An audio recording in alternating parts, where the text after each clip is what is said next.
একটি বিস্ফোরক তথ্য ফাঁস করে কি ট্রাম্প প্রশাসনকে একেবারে বেআব্রু করে দিল ব্রিটিশ সংবাদ মাধ্যম দ্য গার্ডিয়ান?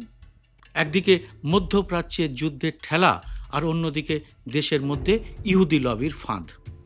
আমেরিকার প্রেসিডেন্ট কি সত্যিই ফেঁসে গেছেন এবার, নাকি এতদিনে বুঝতে পারছেন আর এই ফাঁদ থেকে বের হওয়ার কোনো উপায় নেই?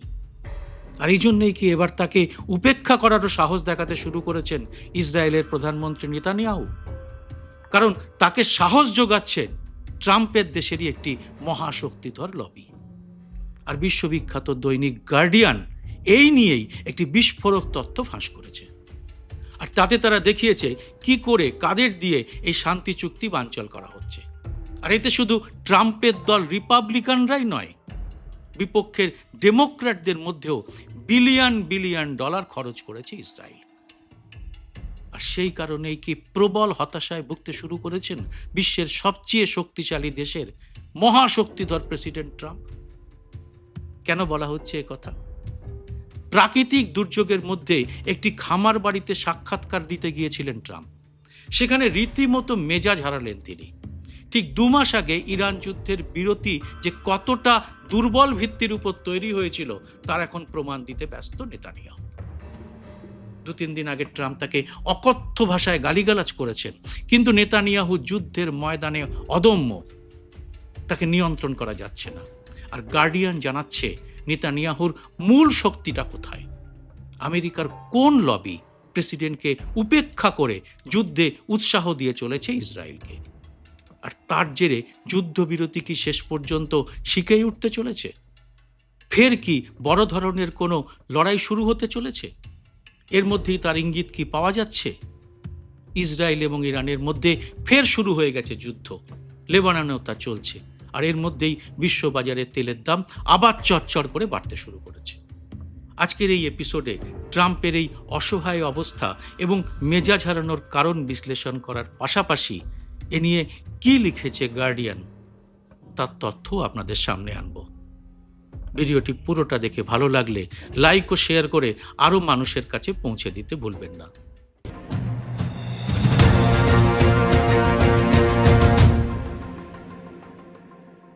নমস্কার, সবাইকে স্বাগত। আমি সুব্রত বসু। একটু খেয়াল করলে দেখা যাবে যুদ্ধটা শুরু হয়েছিল ইরানের সঙ্গে ইসরায়েল এবং আমেরিকার।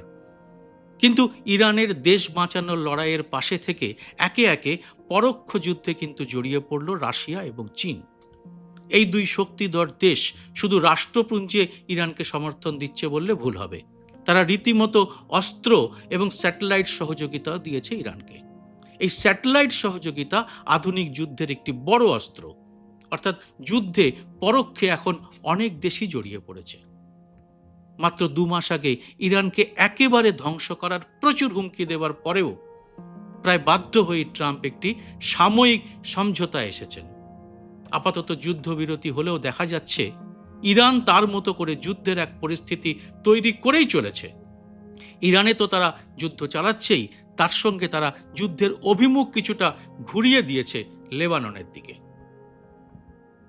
কিন্তু এমন হচ্ছে কেন? আমেরিকার প্রেসিডেন্টের যুদ্ধবিরতির বিষয়টা ইসরায়েল অবলীলায় অগ্রাহ্য করছে কোন সাহসে? বিশ্ববিখ্যাত ব্রিটিশ সংবাদপত্র দ্য গার্ডিয়ান এর পর্দাফাশ করেছে একেবারে ধরে ধরে। এ বিষয়ে পরে আসছি। গতকাল থেকে ফের শুরু হওয়া ইরান এবং ইসরায়েল যুদ্ধের গতি প্রকৃতি বিশ্লেষণ করলে দেখা যায় ইরান এবং ইসরায়েলের মধ্যে সংঘাত এখন আর প্রক্সি ওয়ার বা পরোক্ষ যুদ্ধের মধ্যে সীমাবদ্ধ নেই। গত 7 জুন বেইরুটের দক্ষিণ অঞ্চলে ইসরায়েলের ভয়াবহ বিমান হামলার পর গতকাল 8ই জুন ইরান তার সর্বোচ্চ শক্তি দিয়ে পাল্টা আঘাত এনেছে। এই যুদ্ধ একদিকে যেমন 2 দেশের ভেতরে ব্যাপক ক্ষয়ক্ষতি ডেকে আনছে, তেমন গোটা বিশ্বই এতে বিপদের মধ্যে পড়েছে। অন্যদিকে এটা হোয়াইট হাউসের ভেতরেও তৈরি করেছে একটা নজিরবিহীন রাজনৈতিক সংকট। একদিকে মার্কিন কংগ্রেসকে কবজা করে রাখা প্রভাবশালী ইসরায়েলপন্থী লবির দীর্ঘমেয়াদী এজেন্ডা, আর সেই সঙ্গে যুদ্ধবিরতিকে ইসরায়েলের বুড়ো আঙুল দেখানো। আর তারই প্রতিফলন নেতানিয়াহুকে সামলাতে ব্যর্থ হয়ে মার্কিন প্রেসিডেন্ট ডোনাল্ড ট্রাম্প এখন গণমাধ্যমের সামনেও মেজাজ হারাচ্ছেন। সব মিলিয়ে ওয়াশিংটনে কি এখন একটা চরম বিশৃঙ্খলা শুরু হয়েছে? ট্রাম্প প্রশাসন কেন এই যুদ্ধ থামাতে পারছে না বা ইসরায়েলকে কেন সংযত করতে পারছে না, তার মূল কারণটা কিন্তু লুকিয়ে আছে মার্কিন কংগ্রেসের ভেতরের প্রভাবশালী ইহুদি লবির শিকড়ে। কয়েকদিন আগেই ব্রিটিশ সংবাদপত্র দ্য গার্ডিয়ান তাদের অনুসন্ধানী প্রতিবেদনে এর অত্যন্ত চাঞ্চল্যকর তথ্য এবং নথিপত্র ফাঁস করেছে।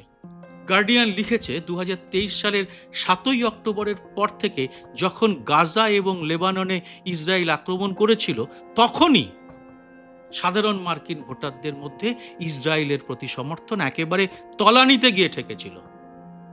কিন্তু মজার বিষয়, তখনও মার্কিন আইন প্রণেতাদের পকেটে পুরে রেখেছিল অ্যাপাক বা AIPACর দাতব্য সহযোগী সংস্থা AIEF। অ্যাপাক কি? অ্যাপাক হলো আমেরিকার সবচেয়ে প্রভাবশালী এবং শক্তিশালী রাজনৈতিক লবিং গ্রুপগুলোর একটি। 1954 সালে প্রতিষ্ঠিত এই সংস্থাটির প্রধান লক্ষ্য হলো মার্কিন প্রশাসন এবং কংগ্রেসের নীতি নির্ধারণে ইসরায়েলের পক্ষে সমর্থনকে জোরালো করা। আর AIEF সরাসরি মার্কিন রাজনীতিক এবং সেনেটরদের সাথে লবিং করে যাতে ইসরায়েলকে বার্ষিক $1 বিলিয়ন সামরিক এবং অর্থনৈতিক সহায়তা দেওয়া হয়। পাশাপাশি আমেরিকার মধ্যপ্রাচ্য নীতিতে যাতে ইসরায়েলের স্বার্থই সবসময় রক্ষা করা হয়। গার্ডিয়ানের এই বিস্ফোরক নথি বলছে 2023 ওই সংঘাতের মধ্যেও অন্তত 26 জন ডেমোক্র্যাট এবং 52 জন রিপাবলিকান কংগ্রেস সদস্যকে ইসরায়েলে নিয়ে গিয়ে সম্পূর্ণ বিনামূল্যে বিলাসবহুল আতিথেয়তা দেওয়া হয়েছে। অত্যন্ত বিলাসবহুল স্টার হোটেলে থাকা, শীর্ষ রেস্তোরাঁয় ভোজ এবং ওয়েস্ট ব্যাংকের অবৈধ ইহুদি বসতিতে নিয়ে গিয়ে মার্কিন এমপি এবং তাদের নীতি নির্ধারক স্টাফদের একপেশে ব্রিফিং দেওয়া হয়েছে। গার্ডিয়ান জানিয়েছে এই প্রতিনিধি দলটির পেছনের লবিস্ট গ্রুপটি $4.2 মিলিয়ন বেশি খরচ করেছে, অর্থাৎ সদস্য প্রতি গড়ে $26,600 করে।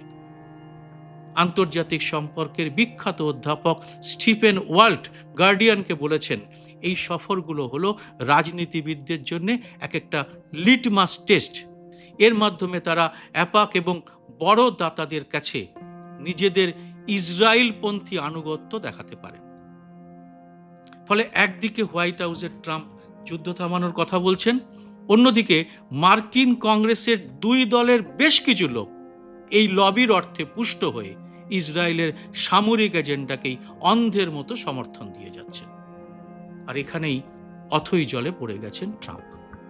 আর তা প্রকাশ পাচ্ছে তার হতাশ আচরণ থেকে। কিরকম? ডোনাল্ড ট্রাম্পের রাজনৈতিক ক্যারিয়ারের অন্যতম বৈশিষ্ট্য হলো তার গণমাধ্যমের মুখোমুখি হওয়ার প্রবল অভ্যেস।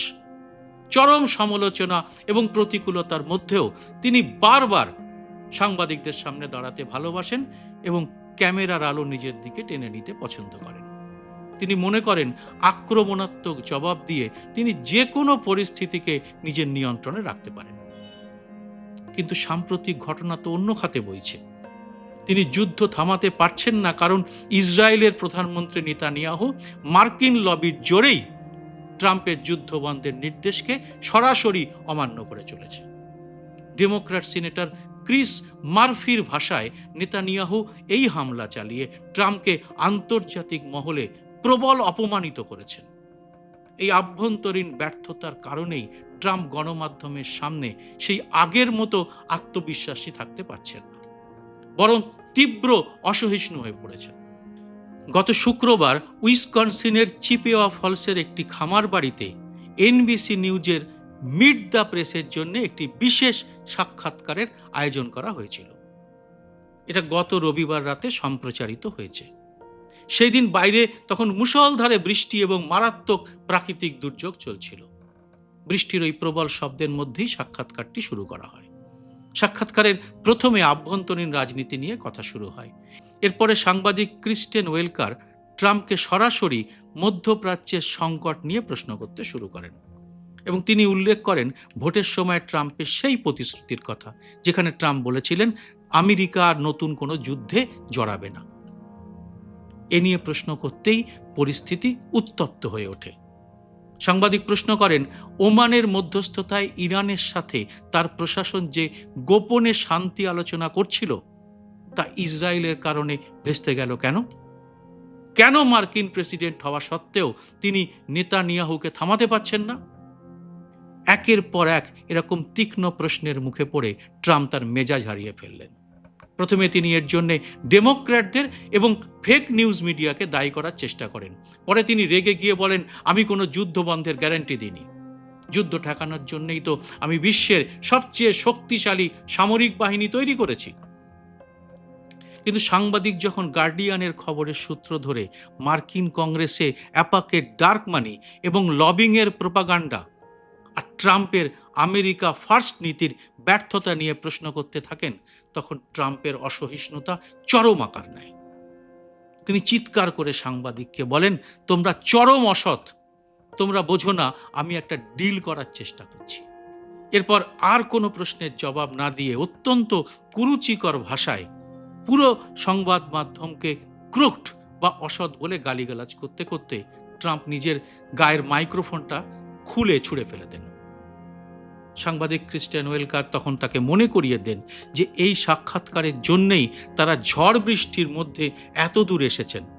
ট্রাম্প তখন রেগে গিয়ে বলেন, আমিও তো এই বৃষ্টির মধ্যে 1 ঘন্টা ধরে বসে আছি, অনেক সময় দিয়েছি, এবার বন্ধ করো। এরপরে তিনি সেই খামার বাড়ি থেকে হনহন করে বেরিয়ে যান। পরে অবশ্য তিনি বুঝতে পারেন যে একটা বড় ভুল হয়ে গেছে, তাই বিষয়টিকে ম্যানেজ করার চেষ্টাও চালান।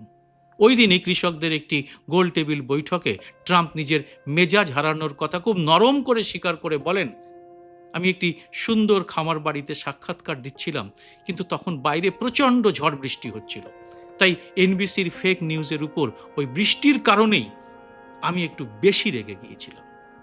মানে দোষ ওই ঝড় বৃষ্টির। এই পুরো ঘটনাটি একটি বিষয়কে দিনের আলোর মতো স্পষ্ট করে তুলেছে। সেটা হলো ইরান ইসরায়েল যুদ্ধের ঠেলা ডোনাল্ড ট্রাম্প আর নিতে পারছেন না। ট্রাম্প মূলত একজন ব্যবসায়ী এবং ডিল মেকার। তিনি চান অর্থনৈতিক সমঝোতার মাধ্যমে ইরানের সাথে একটা ডিল করতে, যাতে আমেরিকাকে আর নতুন করে যুদ্ধে জড়াতে না হয়, আর নিজেরও জয়টা দেখানো যায়। মানে সাপও মরে আর লাঠিও না ভাঙে। কিন্তু তা ভেস্তে দিচ্ছেন নেতানিয়াহু। তাহলে ওয়াশিংটনের আসল ক্ষমতাটা এখন কার হাতে? এই প্রশ্নটাই করেছে দ্য গার্ডিয়ান। আমেরিকার ডিপ স্টেট এবং ইহুদি লবি যুদ্ধ থামাতে কোনো চুক্তি চায় না। তাদের মূল এজেন্ডা হলো ইরানের শাসন ব্যবস্থার পরিবর্তন। লবির এই সুনির্দিষ্ট পরিকল্পনার ফাঁদে পা দিয়ে এখন আর তা থেকে বের হওয়ার রাস্তা খুঁজে পাচ্ছেন না ডোনাল্ড ট্রাম্প। আর এই কারণেই দেশের মধ্যে তার জনপ্রিয়তার গ্রাফ এখন হুহু করে নামছে। এই কারণে বিশ্ব অর্থনীতি এবং মার্কিন তেল বাজার ক্রমশ অস্থিতিশীল হয়ে উঠছে। সংক্ষেপে বলতে গেলে এইসব লবিস্টদের যুদ্ধংদেহী নীতির জাঁতাকলে স্যান্ডউইচ হয়ে গেছেন ডোনাল্ড ট্রাম্প। তিনি কি পারবেন নেতানিয়াহুর এই চক্রব্যূহ থেকে বের হয়ে একটা শান্তি চুক্তি করতে, নাকি সেটা একেবারেই ব্যর্থ হতে চলেছে? এ ব্যাপারে আপনারা কি ভাবছেন অবশ্যই জানান কমেন্ট বক্সে। জয় হিন্দ, সত্যমেব জয়তে। স্বাধীন সাংবাদিকতার পাশে দাঁড়াতে এবং আমার প্রতিটি ভিডিও সবার আগে পেতে মাসে মাত্র 59 টাকা দিয়ে চ্যানেলের মেম্বারশিপ নিতে পারেন। চ্যানেলটি খুলে জয়েন শব্দটিতে ক্লিক করে যে কোনো দেশ থেকেই খুব সহজেই এ কাজ করা যায়। চ্যানেলটি ভালো না লাগলে সহজে মেম্বারশিপ ছেড়েও দিতে পারবেন। যারা এর মধ্যেই মেম্বারশিপ নিয়েছেন তাদের অনেক অনেক ধন্যবাদ। আপনাদের জন্য আলাদা করে ভিডিও তৈরির কাজও খুব শীঘ্রই শুরু করা হবে।